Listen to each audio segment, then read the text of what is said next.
Hello everyone. This is Ayush Verma of MEK batch, and I'm here to discuss about the MOS test that is conducted for the IC engines. Uh, Now I'm gonna tell you about why MOS test is necessary for IC engines. MOS test is generally conducted to measure the friction power of the engine. The friction power of the engine is the difference between the indicated power and the brake power output of the engine. Now I'm going to tell you what indicated power and brake power output really mean. Indicated power is the theoretical maximum output of power of the engine. The indicated power is the total power available from the expanding of gases in the cylinder, negating any friction, heat loss or entropy within the system. Now the brake power on the other hand is the power output of the drive shaft of an engine without the power loss caused by gears, transmission, friction, etc. Now, the friction power, as I told you, is the difference between the indicated power and the brake power output. See, the friction power is actually the measure of the difference between a good engine and a bad engine. The frictional losses are ultimately dissipated due to the cooling system as they appear in the form of frictional heat, and this influences the cooling capacity required. Moreover, however, if the friction is lower, it means that we would have more brake power, and hence brake specific fuel consumption would be lower. The brake specific fuel consumption rises with an increase in speed, and the level of friction decides the maximum output of the engine that can be obtained economically. In the design and testing of an engine, the measurement of friction power is very important because it gives an insight into the methods by which the output of an engine can be increased. The friction power of an engine can be determined by following methods.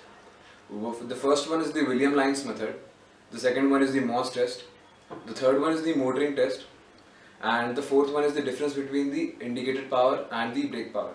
Now here I am going to tell you about the MOS test. The MOS test is applied only to multi-cylinder engines. In this test, the engine is first run at the required speed and the output is measured. Then one of the cylinders is cut down by short circuiting the spark plug or by disconnecting the injector, as the case may be. Now if you have in a spark ignition engine, it is simple matter to short each cylinder in turn, and various gadgets are produced for this.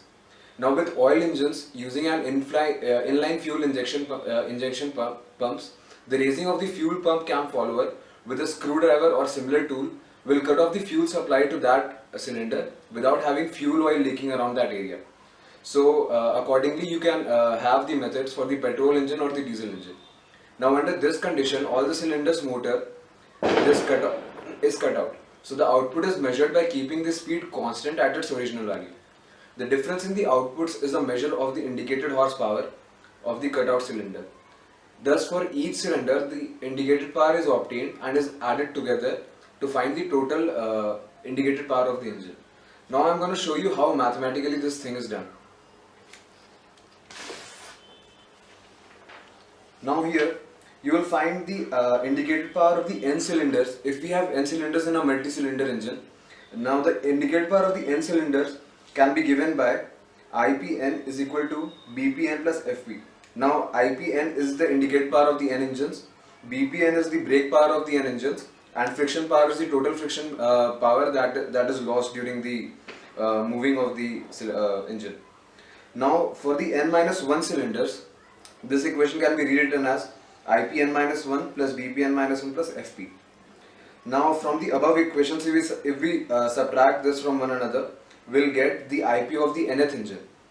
Now the IP of the nth engine, as you see, is the difference between the brake power of the n engine and the n minus 1 engine. And the IP of the engine, the total IP of the engine can be calculated by adding all the IPs of the nth engine, and hence we call it HPN.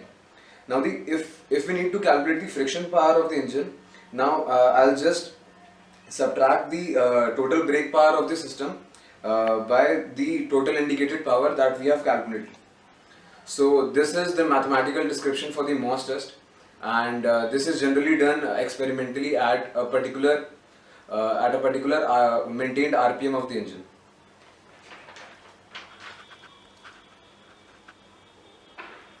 Now this method gives the MOS test method, though gives reasonably accurate results and is liable to errors, due to changes in the mixture distribution and other conditions by cutting out cylinder. Now in gasoline engines where there is a common manifold for 2 or more cylinders, the mixture distribution as well as the volumetric efficiency both change. Again, almost all engines have a common exhaust manifold for all the cylinder, and cutting out of the cylinder may greatly affect the pulsations in exhaust systems, which may significantly change the engine performance by imposing different back pressure. So this was all that I was going to tell you about the MOS test, and thank you.